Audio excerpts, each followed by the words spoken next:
Hello dear students. देखो तुम लोग बहुत टाइम वेस्ट कर चुके हो। हम तुम लोग का ज़्यादा टाइम नहीं वेस्ट करेंगे, बस ध्यान से समझना। ठीक है, टू द पॉइंट पे आते हैं। तुम्हारा जो भी सब्जेक्ट है, फिजिक्स, केमिस्ट्री, मैथ, ठीक है, हम अभी जो बोलने वाले हैं वो हर स्टूडेंट्स पे लागू नहीं हो सकता है। ठीक है, जो सिंसियर स्टूडेंट है वो लोग बहुत पढ़ रहे हैं, तो वो लोग हो सकते हैं ओवर ओबिडियंट होंगे, वो लोग अलग अलग तरीके से सोच रहे होंगे। ठीक है, हम ये उस स्टूडेंट्स के लिए खास करके बोल रहे हैं जो पूरा अच्छा पूरे साल ढंग से नहीं पढ़े हैं और लास्ट मिनट में बहुत दिमाग में हसल है, बहुत टेंशन है, ये एग्ज़ाम वो एग्ज़ाम, फिर जेई नीट वो फिर स्कूल का प्री बोर्ड। देखो, ध्यान से समझो, सब भूल जाओ, सिर्फ बोर्ड एग्जाम पे फोकस करो। फिर प्री बोर्ड वगैरह सब टाइम वेस्ट है। ठीक है, प्री बोर्ड में फेल भी हो जाओगे, कोई तुमको कुछ नहीं करने वाला है। मेन है बोर्ड एग्जाम, उस पर फोकस करो। अब ध्यान से समझो, अगर जो चैप्टर तुम्हारा नहीं हो पाया है अभी इस मोमेंट में, तुम्हारे पास अब समय चला चुका है, अब कोई नया चैप्टर स्टार्ट करोगे दिक्कत हो जाएगा, बहुत सारा चीज़ छूट जाएगा तुमसे। ध्यान से समझो, जो जो चैप्टर में, जो जो सब्जेक्ट में तुम्हारा जो चैप्टर कंप्लीट नहीं हुआ है या समझ में नहीं आ रहा है, बहुत टफ लग रहा है, बहुत टाइम वेस्ट हो रहा है, उस चैप्टर को ध्यान दो, कम प्रायोरिटी दो उसका। उसको उसको क्या बोले कि उसका कुछ कुछ हिस्सा करो, कि कुछ कुछ पार्ट करो या कुछ कुछ टॉपिक करो जो तुमको पढ़ के आसानी से हो जा रहा है। ठीक है, उसका थ्योरी कंप्लीट करने से हो जा रहा है। मान के चलो फिजिक्स में अगर उस चैप्टर का कोई ऐसा चैप्टर है जिसका न्यूमेरिकल बहुत ज़्यादा है, फॉर एग्जांपल रे ऑप्टिक्स हो गया, वेव ऑप्टिक्स हो गया, जो फॉर एग्जांपल के लिए बोल रहे हैं। ठीक है, एग्जांपल के लिए, कि अगर मान के चलो तुम्हें टफ लग रहा है, बहुत दिक्कत हो रहा है, अभी बहुत कम टाइम है तुम्हारे पास, तो उस पे क्या करो कि जो उसका पार्ट्स, जो जो टॉपिक तुम्हारा सबसे इम्पोर्टेंट है, कि उसका प्रीवियस ईयर क्वेश्चंस देखोगे ना, तो तुम्हें समझ में आएगा कि किस किस तरीके से पूछा जा रहा है। ध्यान से समझो, जो चैप्टर नहीं हो पा रहा है, तुम समझना उस चैप सारे। सबसे इम्पोर्टेंट है कि प्रीवियस ईयर क्वेश्चंस को, खास करके कौन से प्रीवियस ईयर क्वेश्चंस, 2023 का मार्च, 2024 का, ये मार्च का, 2023 का जुलाई का, 2024 का जुलाई का, ये प्रीवियस ईयर क्वेश्चंस। ठीक है, ये तुम्हारे बगल में होना चाहिए। जो चैप्टर तुमसे नहीं हो रहा है उसका प्रीवियस ईयर क्वेश्चंस देखो कितना हुआ है। जो जो थ्योरेटिकल है ना, जो पढ़ के आसानी से दिमाग में आ जा रहा है, बस उसी को रिटेन करो, बाकी टॉपिक छोड़ दो यार। बाकी चैप्टर से वेटेज उठाना, तुम्हें कौन सा टॉप टॉप कर, अभी लास्ट मोमेंट में कुछ नहीं पढ़े हो और लास्ट में टॉप कर जाओगे, समझो। ठीक है, इससे क्या होगा कि तुम्हारे दिमाग में जो तुम हसल वसल कर रहे हो, टेंशन सिर्फ बढ़ेगा। स्टेबिलिटी के साथ स्थिर होके एक जगह शांति से सोचो।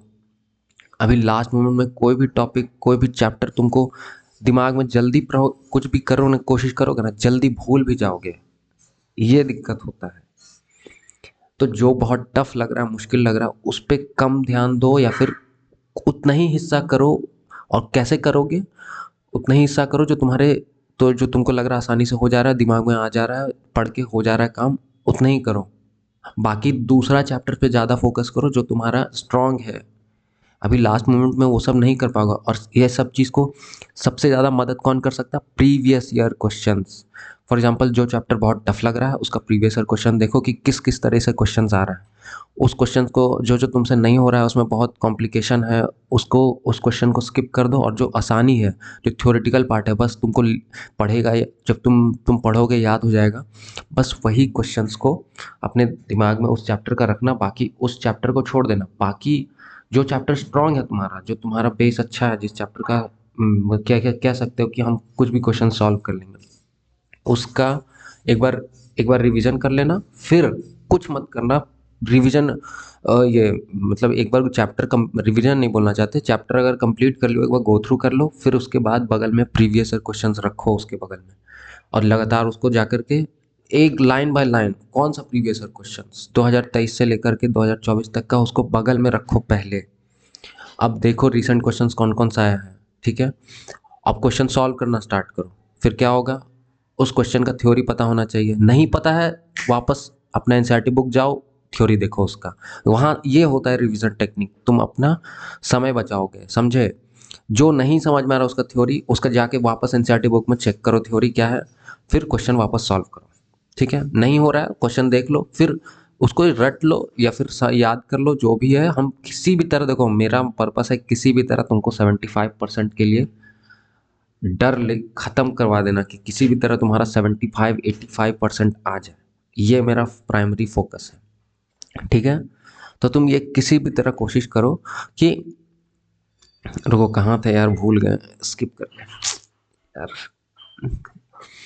हम यही बोल रहे थे ना कि जो चैप्टर का तुम्हारा प्रीवियस ईयर क्वेश्चन, जो बेस स्ट्रांग है जिस चैप्टर का, उसका एक बार ये प्रीवियस ईयर क्वेश्चंस को अपने बगल में रखो, रिवीजन मत करना, प्रीवियस ईयर क्वेश्चंस को अपने बगल में रखना, उसके बाद सॉल्व करना स्टार्ट करो। नहीं समझ में आएगा, जो क्वेश्चन नहीं समझ आ रहा उसका थ्योरी वापस देखो। ये होता है रिवीजन करने का तरीका। देखो जब तुम क्वेश्चन सॉल्व करोगे ना, तो तुम्हारा दिमाग एक क्वेश्चनिंग मोड में, एक डाउट मोड में, या फिर कुछ एक पेन मोड में रहता है कि कुछ जानना चाहता है, कुछ सीखना चाहता है। उस वक्त इन्फॉर्मेशन ज़्यादा रिटेन होगा। अगर रैंडमली रोट लर्निंग करने स्टार्ट कर जाओगे, रिवीजन वो काम नहीं करेगा, भूल जाओगे फिर से, ये दिक्कत होगा, समझे? समझो, तुम्हारे पास टाइम नहीं है। अब तुम कोई भी नया टॉपिक मत स्टार्ट कर दो जो तुमको नहीं समझ में आ रहा है। तुम्हारे पास टाइम नहीं है, क्योंकि तुम्हारे पास 5-5 सब्जेक्ट है, 6-6 सब्जेक्ट है, किसी की तो 7-7 सब्जेक्ट है। समझ में आ रहा है? बाकी चीज़ भी फोकस करना है ना। अब मत ध्यान दो जो, अगर जो हार्ड चैप्टर है जो, या फिर उसका कॉम्प्लेक्स है, तो उसका जो प्रीवियस ईयर क्वेश्चन देखो कि किस तरह से 3 साल में पूछा जा रहा है। उसका जो आसान वाला पार्ट है जो तुमसे याद हो रहा है, बस वही करके जाओ। हार्ड वाला टॉपिक कॉम्प्लेक्शन वाला छोड़ दो। उसके बाद ये सब सब हो जाए ना, तो प्लीज़ एक बार कॉम्पिटेंसी बेस्ड का क्वेश्चंस गो थ्रू कर लेना। फिर एक बहुत स्टूडेंट्स का डाउट है, सर हम 5 साल का PYQs करें कि 2 साल का, 3 साल का? देखो एक चीज़ समझो, कुछ भी हो जाए, पुराना प्रीवियस ईयर क्वेश्चन अभी मत देखो, दिक्कत हो जाएगा। मेरी बात समझो, 2 साल पहले कोविड के बाद से बहुत सारा सिलेबस में बदलाव आया, टॉपिक हटा है, क्वेश्चन पैटर्न चेंज हुआ है, समझो?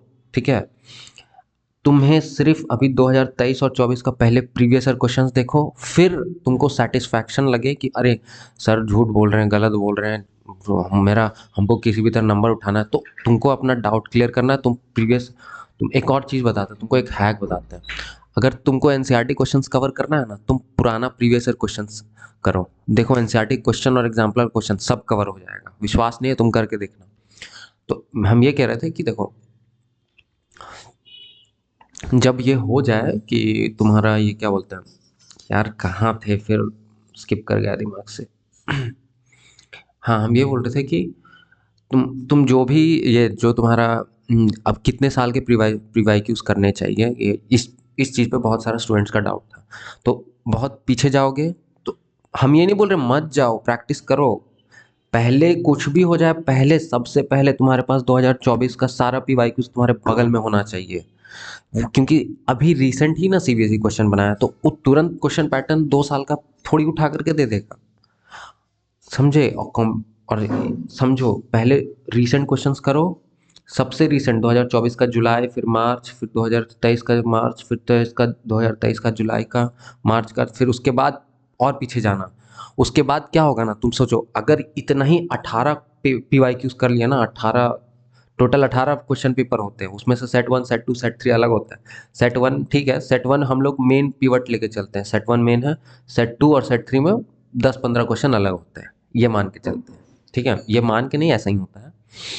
तो अब तुमको करना है पुराना प्रीवाइज। तुम 2023 तक कंप्लीट कर लिए हो, हम उसके लिए बोल रहे हैं। जो लोग स्टूडेंट्स में डाउट है कि 2023 का कितना साल का पुराना प्रीवियस ईयर क्वेश्चंस करें, तो उसके लिए हम बोल रहे हैं तुम 2023 तक कंप्लीट कर लियो ना, उसके बाद पीछे जाना, उसके बाद क्वेश्चन सॉल्व करना। उस लोग को तुम बहुत सारा क्वेश्चन देखना, रिपीटेड होगा या ट्विस्ट किया होगा, ठीक है, रिपीटेड होगा या एनसीईआरटी का होगा, तो तुम वहाँ पे टाइम बचा सकते हो। अरे ये तो क्वेश्चन हम कर चुके हैं, ये क्वेश्चन जो नहीं किया हुआ होगा प्रीवियस ईयर क्वेश्चन, उसको सॉल्व करना। हाँ, दिमाग में एक तुमको सेटिस्फैक्शन तो मिल जाएगा, चलो ये क्वेश्चन प्रैक्टिस हो गया है, समझे?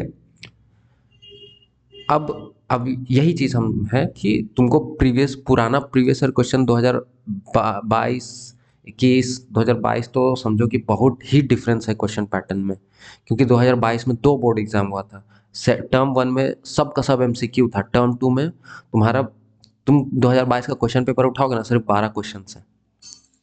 अभी रिसेंट क्वेश्चन पेपर उठाओगे, 33, 31, 38 ऐसे क्वेश्चन है। मतलब हम साइंस सब्जेक्ट का ही ज़्यादा बात कर रहे हैं। अगर तुम दूसरे स्ट्रीम से हो तो थोड़ा सा हो सकता है कनेक्ट करने में तुम्हें दिक्कत हो रहा हो, फिर भी ध्यान से समझना, ये सारे स्ट्रीम्स के लिए है, चाहे तुम आर्ट्स हो, कॉमर्स हो, किसी से भी कोई मतलब नहीं है, सब के लिए सेम हम बता रहे हैं, ये ज़रूरी है। ठीक है। तुमको अगर अब तुमको क्लैरिफिकेशन हो गया होगा ना, तुम अभी हाँ अब तुम समझो, ये 2024 और 23 का सारा क्वेश्चंस कर लिए, उसके बाद पुराना क्वेश्चंस में जाना, ठीक है, टाइम बचे तो जाना। उसके बाद तुम देखोगे ना कि ये क्वेश्चन हम सॉल्व कर ले रहे हैं, ये याद हो जा रहा है, तो तुम वहाँ पे पुराना रिपीटेड होगा बहुत सारा। तो जो रिपीटेड होगा तो तुमको एक कॉन्फिडेंस आ जाएगा, अरे ये तो रिपीटेड है, ये तो रिसेंट वाला है, जो 2024 का है, ये तो 2023 का है। तो वहाँ पे तुम टाइम बचा सकते हो, समझे? कि जो रिपीटेड है वो तो आ चुका है, अब हम उसमें क्यों प्रैक्टिस करें। तो वो इस तरह करके पुराना प्रीवियस ईयर भी तुम लगातार 5 साल का कर लेना, लेकिन कुछ भी हो जाए पहले 2024 से स्टार्ट करना, फिर 2023, फिर 2022 जाना, फिर 2021 जाना, फिर 2020 जाना, 19, ठीक है। उससे ज़्यादा पीछे मत जाना भाई, बहुत दिक्कत हो जाएगा।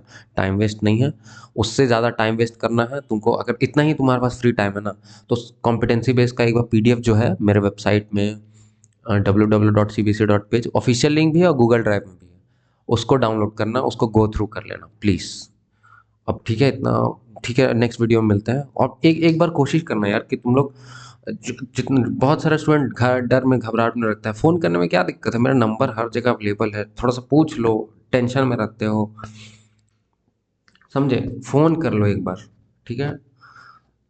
सॉरी ज़्यादा टाइम वेस्ट तो नहीं किए होंगे, प्लीज़ अब नेक्स्ट वीडियो में मिलते हैं, ऑल द बेस्ट।